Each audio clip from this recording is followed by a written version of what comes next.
ये ना भारत सरकार का है ना गोवा सरकार का है, पर ये निर्णय सुप्रीम कोर्ट का है और हमारे लोकतंत्र के हिसाब से सुप्रीम कोर्ट के निर्णय का हम सब ने सम्मान करना चाहिए।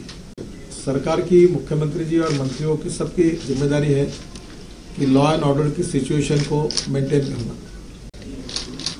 तीसरी बात, think for the best and prepare for the worst. ऐसा न हो कि अगर ये बात अगर कोर्ट में नहीं मान्य होती तो फिर आगे क्या करना, ये भी समस्या है। गोवा सरकार के भी मनोहर पर्रिकर जी अमेरिका में है, मेरी कल उनसे बातचीत हुई है। वो ट्रीटमेंट ले रहे हैं, उनको कम से कम 6 सप्ताह वहाँ रुकना पड़ेगा।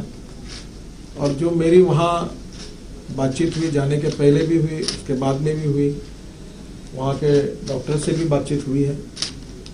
तो सबने ये आशा व्यक्त की है कि निश्चित रूप से इनसे उनको रिलीफ मिलेगा और उनकी प्रकृति अच्छी होकर वो वापस आएंगे। और हम सब लोगों की शुभकामना और शुभेच्छा उनके साथ है। तो मुझे लगता है कि ये थोड़ा सा 2 महीने का ट्रांजिट पीरियड है। उसमें मंत्रिमंडल के जो 3 मंत्री जिनको मनोहर जी ने नियुक्त किया है वो बहुत मैच्योर्ड है और मुझे लगता है कि वो निश्चित रूप से आज की स्थिति में तीनों के इसमें कैबिनेट की जो हमारी समिति है उसके आधार पर जो 2 महीने जो हम कर सकते हैं उसके बारे में विचार करेंगे। पर विशेष रूप से ये परिस्थितियां जो आई है, जो एक प्रकार के संकट है, उसको देखते हुए मैंने निर्णय किया आउट ऑफ जाकर कि ये करीब 100 करोड़ के रिंग रोड में उसमें से 50% 50 करोड़ और 800 करोड़ में से 400 करोड़, जैसे 450 करोड़ मैं तुरंत प्रपोजल आने के बाद गोवा सरकार को दूंगा। ब्रिज के काम में 400 करोड़ का काम आगे का जो होगा उसका पैसा हम देंगे, जो गोवा की लायबिलिटी कम होगी। और जो रिंग रोड का काम उनने किया है काफ़ी कम हुआ है, 50 करोड़ हम देंगे, उसमें से गोवा सरकार को 50% हमारा कॉन्ट्रीब्यूशन होगा।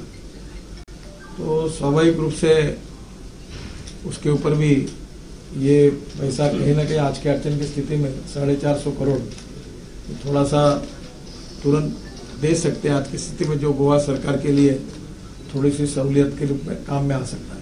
We will not compromise with any air pollution और वाटर पोल्यूशन, ये हमारी भूमिका ही रही है। और उसके बारे में इंटरनेशनल पैरामीटर स्टैंडर्ड्स मेंटेन करते हुए सही में कितना पोल्यूशन हुआ है, नहीं हुआ, पहले कितना था जब कोल जाता था, आज नहीं जा रहा तो कितना, इसका अध्ययन करके फिर इसके बारे में निर्णय करना होगा। कुछ टेक्निकल प्रॉब्लम्स आए हैं जिसमें मैंने चीफ सेक्रेटरी और मिनिस्टर को कहा है कि इसके वे आउट निकालो। अब पहले ये बंद हो गया अपना आयन और का हो जाएगा, फिर ये भी होगा, तो ये हमारे लिए बेस बन जाएगा, बेरोजगारों के लिए, गरीब लोगों के लिए अड़चन हो जाएगी। कि इकोलॉजी एंड इन्वायरमेंट के साथ कोई कॉम्प्रोमाइज न करते हुए इन गरीब लोगों का एम्प्लॉयमेंट हमको प्रोटेक्ट करना पड़ेगा और दोनों के बीच में हमारा अप्रोच इंटीग्रेटेड होना चाहिए। भारत सरकार का भी वैसे ही है, गोवा की सरकार का भी वैसे ही है और इन्वायरमेंट के साथ कोई हम लोग खिलवाड़ भी नहीं करेंगे, कॉम्प्रोमाइज भी नहीं करेंगे। उसके लिए जितने आवश्यक प्रिवेंटिव मेजर्स से वो लेंगे और उसके साथ साथ दोनों जगह पर एक्सेंट्रिक अप्रोच नहीं होना चाहिए, इंटीग्रेटेड अप्रोच होना चाहिए और उसमें से मार्ग निकालकर हमको उनको भी प्रोटेक्ट करना पड़ेगा।